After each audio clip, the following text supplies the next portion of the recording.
J'ai amené un petit chœur avec une relation, parce que j'ai l'impression qu'il est question de chœur depuis le début de ce colloque. Et toute notre équipe là, du collectif a essayé de partager, de faire mémoire, de revenir sur leurs propres histoires de rencontres pour essayer de déployer qu'est-ce qui se passe dans ces histoires de chœur. Parce que c'est pas si simple. Hein. Donc, on va donner la parole au premier binôme qui est composé de Anne-Claire et de Josette de Lapa. Et pour vous connaître d'abord, on va regarder un petit film où vous exposez un petit bout de votre histoire.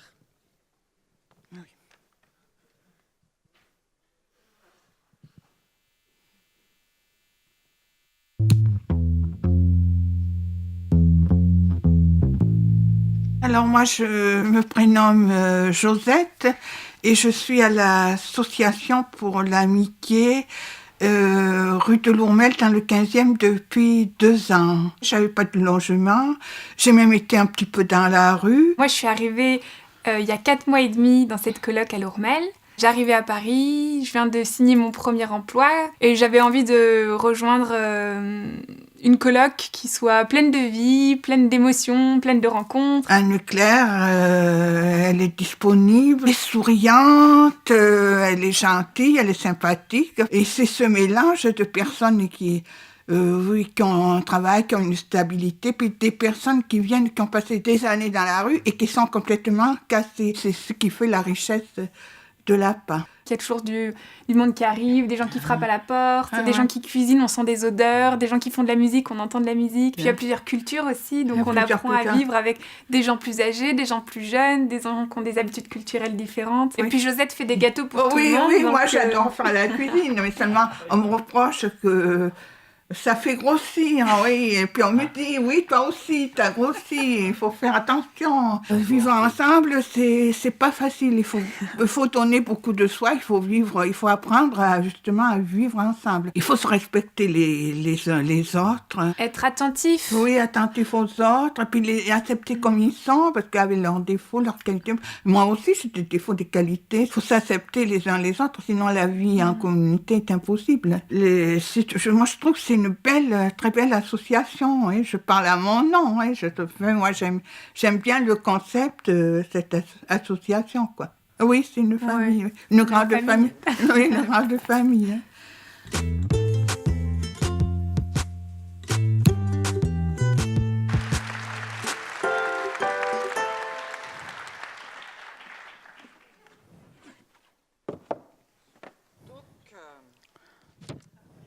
Il s'agit peut-être de quotidiens partagés, de gâteaux, mais ça n'a pas l'air si simple. Est-ce que dans cette vie partagée, il y a des moments où il faut se dire non, par exemple? Oh, c'est plutôt rare quand même. Hein.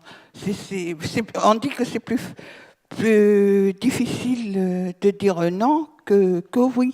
Mais ça peut arriver, oui, ça peut arriver. Oui, ça peut arriver. Par exemple? Eh bien,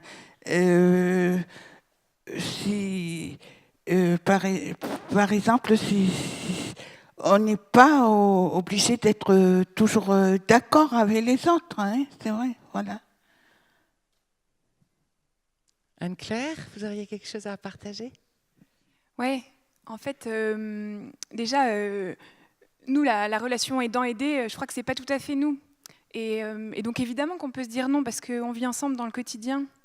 En fait, on vit ensemble dans le quotidien. Et du coup, là, je vais être, après Jean Vanier, je vais faire la bonne élève. Nous, justement, c'est de la rencontre et de la présence au quotidien.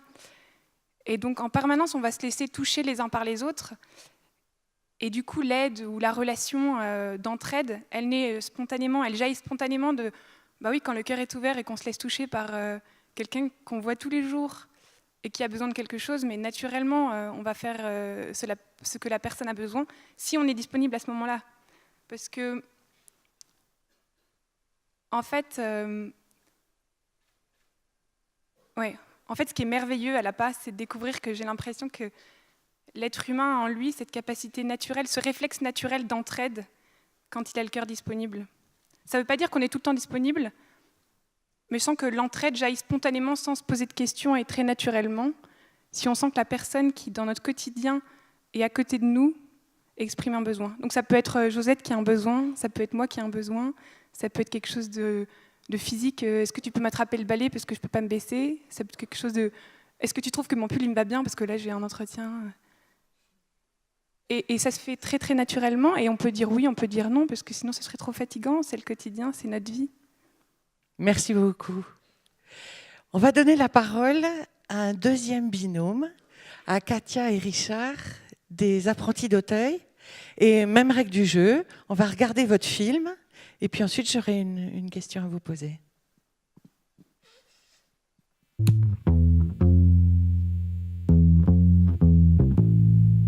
Je m'appelle Richard Strel, j'ai 25 ans. Je suis rentré à la Fondation d'Auteuil quand j'avais 15 ans, suite à des problèmes familiaux et un petit peu d'échecs scolaires, au passage.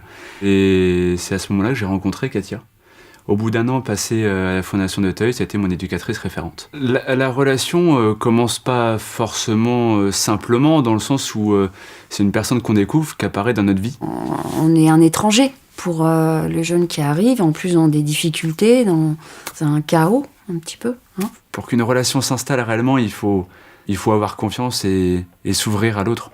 C'est vraiment une question de s'ouvrir. Donc la confiance se construit avec le temps, avec les événements et puis selon les personnalités. Et voilà, ça prend ou ça prend pas, ça peut ne pas prendre aussi. Je l'ai suivi jusqu'à ses 18 ans, effectivement. Richard, après, a continué sa vie. Puis, il a continué à me donner des nouvelles. Moi, je continue à le découvrir et je pense que lui, il continue aussi, il me découvre aussi. Effectivement, je raconte parfois peut-être beaucoup ma vie quand on se voit, mais plus que toi, tu vas me raconter la tienne. Bah mais oui, jusque-là, c'est logique. Mais voilà, on partage plus de moments pour raconter ce qui nous plaît et ce qu'on a réussi à faire, et ce qu'on continue à faire, et ce qu'on a comme projet. Et Katia est toujours là pour me conseiller à ce moment-là et à me soutenir. Et c'est vrai que maintenant, on arrive à parler travail pendant des heures et sans voir le temps passer. Et c'est là la différence avec il y a maintenant 8 ans, 7 ans, 8 ans, c'est que maintenant, à la fois je deviens adulte, Katia est déjà adulte, mais moi en tout cas je deviens adulte, et c'est ce qui nous permet maintenant d'avoir une autre relation.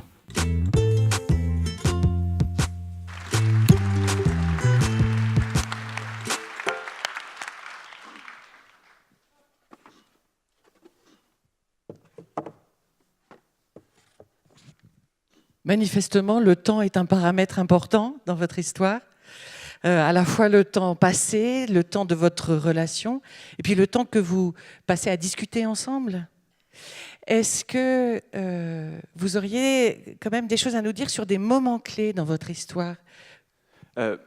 Réellement, oui. Alors après, j'aime pas trop dire ça, mais les moments clés, c'est aussi parfois un phénomène de hasard. C'est-à-dire que je vais dire que le hasard fait bien les choses, même s'il n'y a pas forcément de hasard non plus.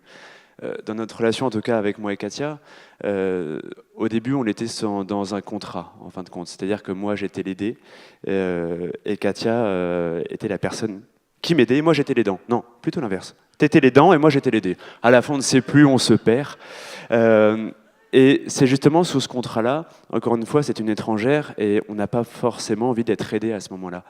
Et heureusement, les choses évoluent. On se rencontre quelques temps après, quand on n'est plus son contrat, que ce qu'elle essayait de nous apprendre était au final quand même relativement importante. Et on a envie de la revoir, on a envie de revoir ces personnes qui nous aident.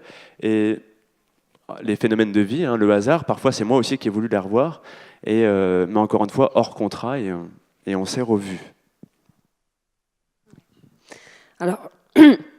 Le fait de se revoir comme ça, hors contrat, a permis à notre relation d'évoluer et d'évoluer vers quelque chose de plus réciproque, effectivement. Maintenant, Richard est adulte, c'est 2 adultes qui communiquent. Et donc, moi, de rencontrer Richard, ça m'apporte à chaque fois. Je reçois énormément, puis ça m'apporte d'un point de vue professionnel, mais personnel aussi. Et parce que c'est quelqu'un qui voit la vie d'une manière extrêmement légère, positive. Donc le témoignage, c'est ça, c'est permettre une évolution autre, en dehors d'un contrat, d'une relation qui démarre d'aidant aidé. Merci beaucoup pour cette histoire de maturation dans le temps. On aimerait maintenant vous entendre, Jean-Philippe et Sophie, qui êtes du Clubhouse. Pareil, on va vous écouter votre film et puis j'aurai une petite question à vous poser.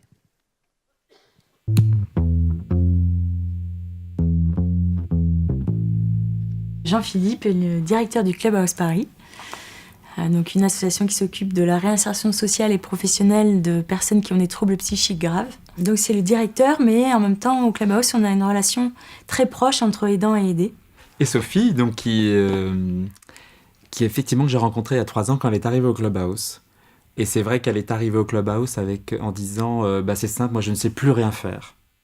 Et ça m'avait impressionné parce qu'on sentait qu'elle avait beaucoup de talent, mais qu'il fallait les révéler. Moi j'avais vraiment besoin d'un lieu non médicalisé parce que j'ai passé 1 an dans les hôpitaux psychiatriques et ensuite 2 ans en hôpital de jour. Donc le fait d'arriver dans un lieu non médicalisé, ça m'a fait souffler, ça m'a fait du bien, quoi. Le rétablissement, ça passe par différentes choses qui sont complémentaires. Il y a le soutien médical, puis le Clubhouse pour moi, et puis j'ai d'autres soutiens à d'autres endroits. Et c'est hyper important de comprendre que c'est pas en concurrence les uns des autres. Un des principes fondateurs du Clubhouse, c'est ce qu'on appelle en anglais l'empowerment, qui en français est très dur à traduire, mais qui veut dire donner à la personne le pouvoir sur sa vie. Donc que la personne prenne sa vie en main, devienne actrice de son rétablissement, de sa vie. Et nous, l'idée, c'est de l'aider à réfléchir, mais de surtout pas prendre les décisions à sa place, sinon on ne serait pas là-dedans. C'est vraiment un travail de tous les jours, on veille à ce que la relation soit vraiment sur un pied d'égalité. Même si on n'est pas là pour les mêmes raisons, et qu'on n'a pas toujours les mêmes responsabilités, mais on partage les responsabilités, on partage les discussions, les décisions. Ce que je dis souvent, c'est que du coup, ce regard qui est porté par les salariés sur les membres, et en particulier ton regard sur moi, c'était de croire en mes capacités, en mon potentiel, et de me voir en puissance de ce que je pourrais devenir, en fait. Et ce regard-là m'a énormément aidée. Et donc 3 ans après, Sophie, elle s'est déployée, épanouie, elle vole de ses propres ailes, elle travaille et elle apporte beaucoup, toujours beaucoup au Clubhouse aussi. Moi, j'ai jamais été aussi bien dans mes baskets de toute ma vie et jamais été aussi heureuse.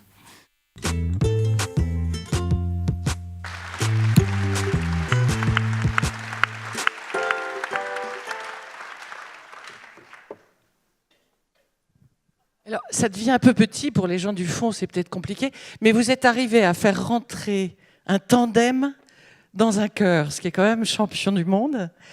Et justement, j'aurais bien aimé vous poser la question, concrètement, comment ça se passe cette histoire d'empowerment ou de co-responsabilité ? Alors, au Clubhouse, en fait, tout est sur la base du volontariat et on fait toutes les activités ensemble, entre membres et avec les salariés. C'est ce qu'on appelle la cogestion.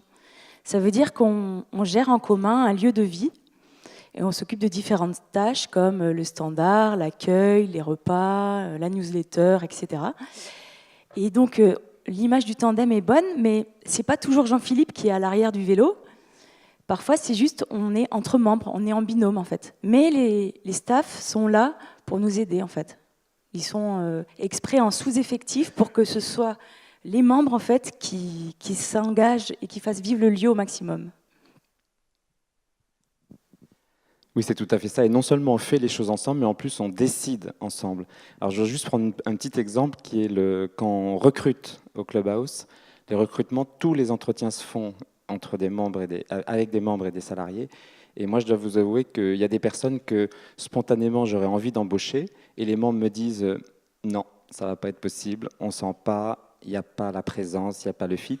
Et donc, du coup, je change et on décide ensemble. Et c'est vrai que bien souvent, ils ont raison. Donc, on essaye de mettre en application tous les jours le mot magique dont parlait Jean Vanier tout à l'heure, qui était « j'ai besoin de vous » et on a besoin mutuellement de l'autre. Voilà. Merci. Vous vouliez rajouter quelque chose? Non? Alors, on va donner la parole maintenant à l'expérience de Samuel et Nicolas qui appartenaient à l'association Un ballon pour l'insertion. Et on va d'abord vous écouter sur votre expérience dans le film qui a été tourné.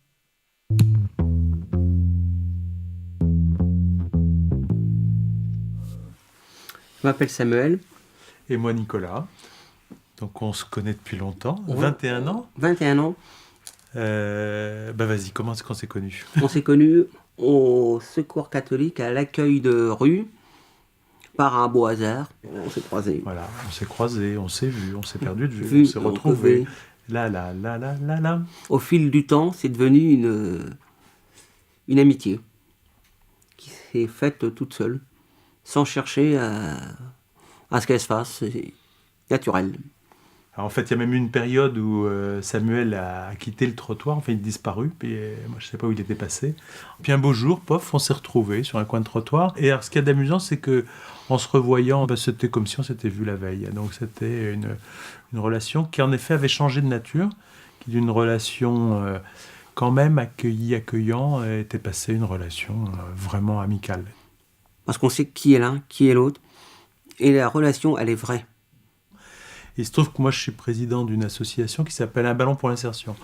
Un ballon pour l'insertion, on organise des séjours dits de remobilisation, c'est-à-dire qu'on emmène pendant une semaine des gens en difficulté au bord de la mer et on fait des activités non-stop de 8h du matin à 10h30 du soir. Là, il se trouve en l'occurrence... J'ai fait le premier séjour en tant qu'invité et cette année, on m'a proposé de revenir, mais en tant qu'encadrant. C'est le temps qui permet d'installer cette relation, de créer cette confiance et de faire que du coup, les choses se font alors qu'elles ne se seraient pas faites sans doute, ou elles auraient peut-être capoté si c'était fait plus tôt. C'est toute une histoire de temps et de confiance. Quand les deux fonctionnent bien, il y a des fois, il n'y a pas besoin de 36 000 mots, ça se fait tout seul.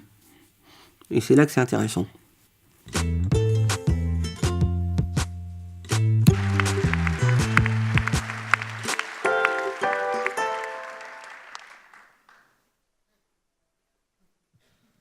Alors, vous avez choisi une petite bouilloire avec quelques tasses de café pour évoquer l'amitié, la relation vraie. Autour d'une tasse de café, il n'y a rien de tel. Hein. Mais j'aimerais bien savoir comment ça s'est passé, l'expérience que vous avez faite de basculer la relation d'aidant-aidé, c'est-à-dire que Samuel, vous dites qu'au début, vous étiez encadré et après, vous êtes passé encadrant. Comment ça s'est passé ? Alors ça s'est passé assez simple, c'est qu'un beau jour j'ai dit « Tiens, est-ce que je peux aider les autres ?» Parce que je trouvais que tout allait de travers dans ce qu'on me proposait, donc j'ai dit « Quand ça va mal, il faut faire. » Alors il y a des associations qui disent « Oui, on vous prend », et puis il y en a d'autres « On ne peut pas ». Parce que c'est très difficile d'avoir quelqu'un de la rue qui devient bénévole. Parce que bien souvent, on va dire, tiens, il a des chevilles qui enflent, il se prend pour Dieu le Père avant l'heure. Donc, ils n'acceptent pas. Et puis d'autres qui disent, tiens, il connaît bien le problème, donc allons-y. Et c'est très bien comme ça. Nicolas, on peut avoir votre version de l'histoire ?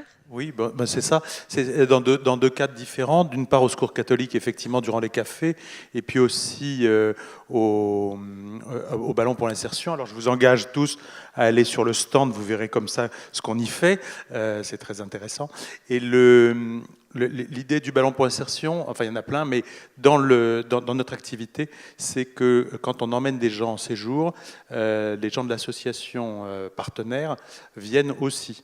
Le problème, c'est que l'association par laquelle est venu Samuel dans notre séjour, la première fois, à peu près pas de salariés. Donc, du coup, il fallait pallier ce truc-là et comment faire. Et au deuxième séjour, effectivement, il a été proposé à Samuel parce qu'il avait bien embrayé, etc. parce qu'il y avait une bonne relation de confiance, parce qu'il y avait ce temps, puisque Benoît, qui est le directeur de l'association, qui est sur le stand, le pauvre, en ce moment, et moi, on connaît Samuel depuis donc une vingtaine d'années, donc ça crée vraiment une relation de confiance. Donc je pense qu'il y a la question du temps, il y a la question de la confiance qu'on donne, mais aussi que la personne reprend sur elle-même, et c'est le but de ces séjours. Et puis la troisième chose, c'est la gratuité. Alors les séjours, ils ne sont pas gratuits, mais pour les personnes qui viennent, ils sont gratuits. Et la relation, alors là je reviens sur le secours catholique, la relation, quand elle est gratuite, c'est pas la même chose. Il n'y a pas longtemps, j'ai une amie qui était à ATD Carmonde et qui m'expliquait que des gens d'ATD disaient les seules personnes avec qui on parle, c'est des gens qui sont payés pour nous parler. C'est-à-dire des personnes du travailleur social, des flics ou des juges. C'est un peu dur quand même. Donc là, le fait d'être dans une relation gratuite, puis j'ajoute une dernière chose, parce que ça marche avec la gratuité et avec la confiance, c'est que, comme disait Jean Vanier tout à l'heure, on n'essaye pas de changer les gens. On essaye de faire, et lui avec lui et avec moi, c'est pas facile tous les jours, ma femme trouve ça en tout cas, et donc pour arriver à faire que on arrive à fonctionner en tandem, comme le petit vélo de nos voisins. Merci. Alors, merci de jouer avec les objets les uns des autres, le petit vélo, ou de reparler du temps. Est-ce que les expériences des uns ou des autres vous inspirent dans votre propre vie quotidienne ou relation? Par exemple, quand... oui. Oui, tous ces binômes m'inspirent, en particulier aussi ce que tu viens de dire, parce que on est vraiment dans l'idée de respect profond de l'autre et d'aider chacun à restaurer l'estime de soi et à prendre confiance en soi, parce qu'on a tous des talents, on l'a vu en préparant la table ronde, on le voit, et on voit que la relation vraiment sincère, elle permet avant tout que l'autre se sente respecté, et du coup, il est appelé à respecter les deux. Donc c'est vraiment, moi ça m'a frappé dans tous les binômes, on a senti ce profond respect des uns pour les autres, qui nous fait tous grandir. Si, moi je vais rajouter une petite chose. Moi, ce qui m'a surtout frappé le plus quand on a travaillé ensemble, encore une fois, pour le colloque, c'est que je me suis vraiment rendu compte, en tout cas pour ma part, qu'on était vraiment extrêmement nombreux à vouloir s'entraider les uns aux autres. On n'était pas qu'une seule et même association à essayer de se défendre ou à défendre les autres. On était, mais un certain nombre, à chaque fois qui essayent, dans certains domaines, de s'aider, mais encore une fois, on se rejoint tous. On est tous dans une seule et même objectif unique de pouvoir s'entraider. Et ce que je trouve quand même plutôt merveilleux. Ça, c'est l'effet collectif de cette... C'est ça, tout à fait.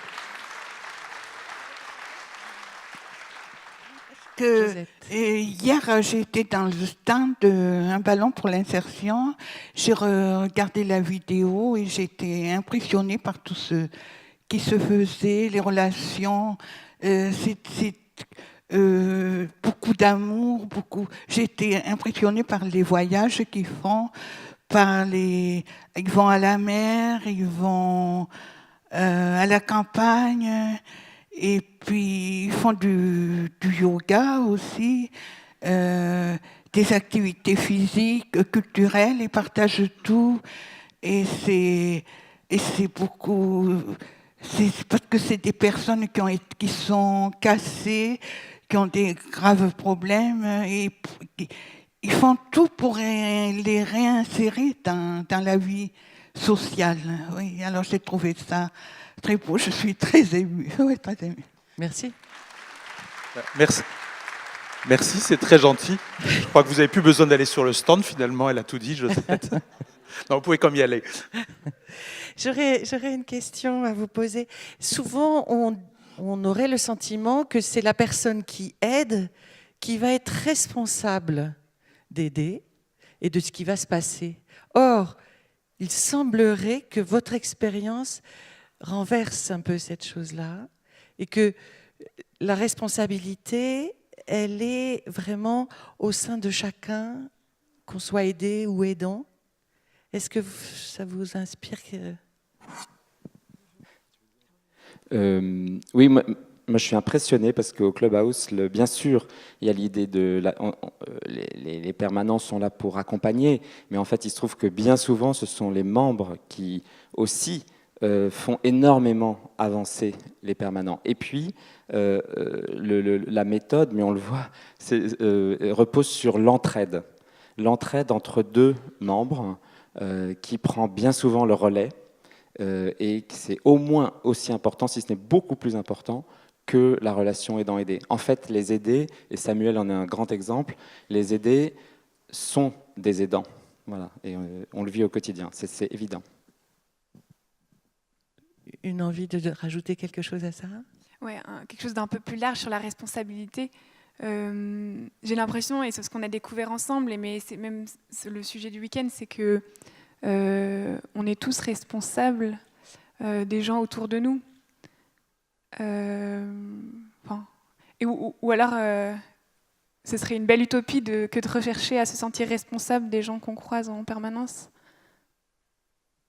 J'ai pas compris la dernière. Ce serait une belle utopie à avoir. Jean Vanier parlait d'une utopie que si on cessait d'être indifférents les uns avec les autres et qu'au contraire on se permettait d'être en permanence un peu responsables les uns des autres, mais jamais dans un sens unique en fait, si quelque chose d'assez équilibré.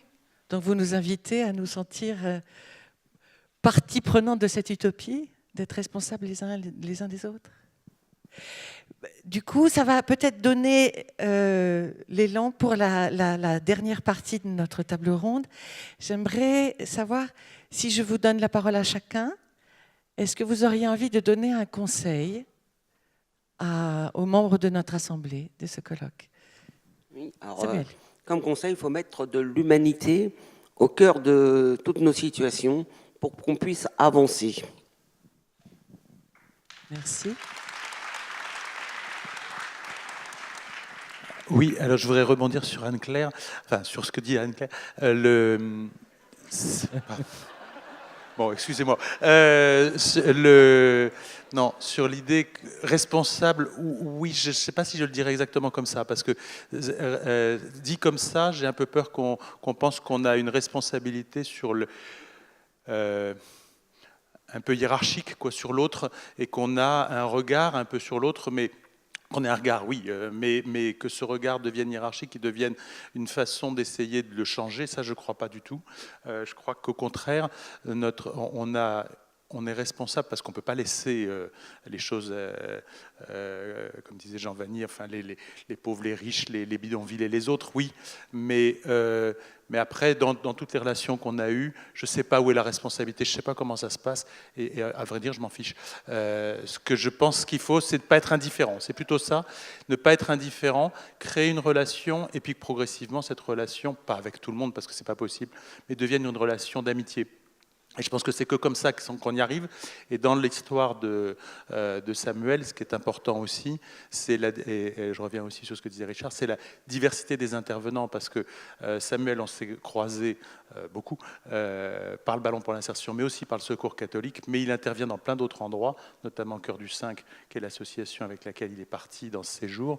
Et finalement, c'est cette espèce de mosaïque de tout un tas de trucs qui fait qu'il y a quelque chose qui se passe. Du coup, qui est-ce qui est intervenu? C'est d'abord Samuel, parce que c'est d'abord lui qui a tapé le fond de la piscine. Mais un petit conseil, Nicolas, je vous ai demandé. C'est ça. C'est ça, c'est-à-dire, je suis, peut-être pour reprendre ce que vous disiez, partie prenante, mais pas responsable. Voilà, je ne le dirais pas exactement de la même façon. Peut-être que c'était ça que vous voulez. Merci.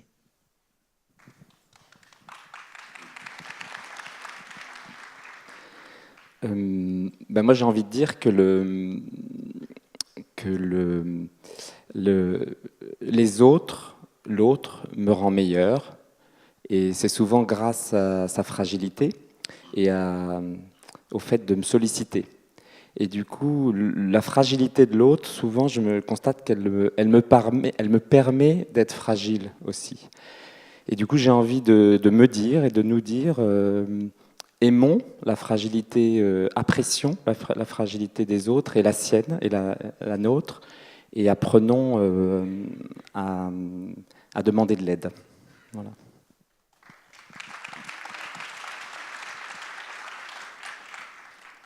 Dans le même sens, moi je dirais que la fragilité est une aubaine pour la relation, je pense. Et ce que je dirais aussi, c'est qu'il ne faut pas avoir peur de se laisser transformer par la relation, des deux côtés, et aussi ne pas avoir peur que la relation se transforme. Et nous, ça fait 3 ans qu'on se connaît, et j'espère que dans 20 ans, on continuera à se voir.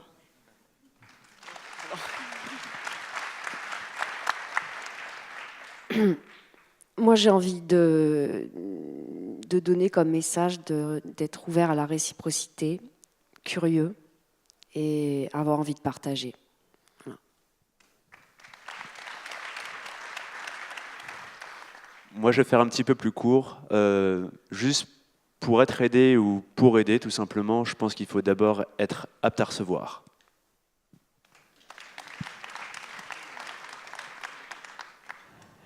Oui, moi je dirais qu'il ne faut pas avoir honte d'être fragile, et il ne faut pas avoir honte non plus d'être aidé, parce que ça permet d'avancer dans la vie. Et puis aider les autres, c'est important, c'est un don de soi aussi, c'est être humain, quoi.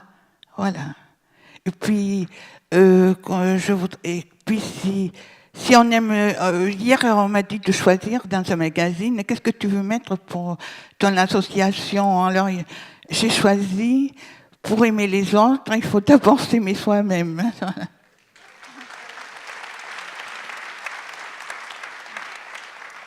Et moi, je conseillerais de choisir des lieux de rencontre où on sent qu'on a une propension naturelle à s'émerveiller. Parce que je pense que c'est comme ça qu'on développe notre réflexe naturel à l'entraide.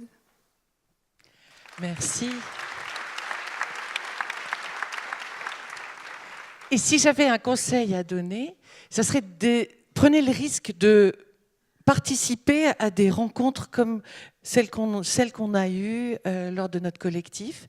Parce qu'en fait, c'était très joyeux de se rencontrer et d'échanger.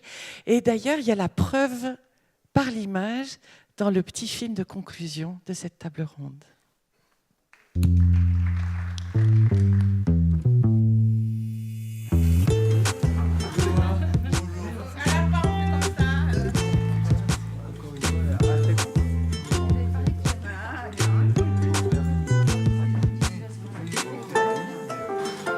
Il y a une table ronde d'1 heure le 27 novembre. Aujourd'hui, on ne sait pas comment on va la construire. On va essayer de construire ça avec vous. Ça vous va qu'on fonctionne comme ça? C'est à partir de nos échanges qu'on va savoir qu'est-ce qui sera intéressant à transmettre le jour de la table ronde.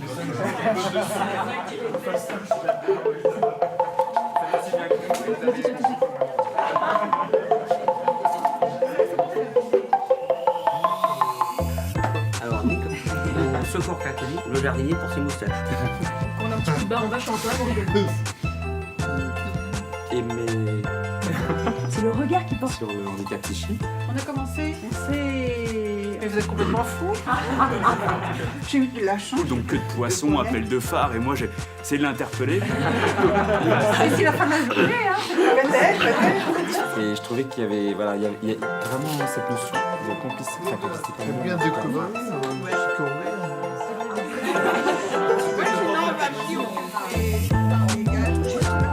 Et merci de prendre le risque avec nous. Merci de prendre le risque avec nous de construire cette table ronde.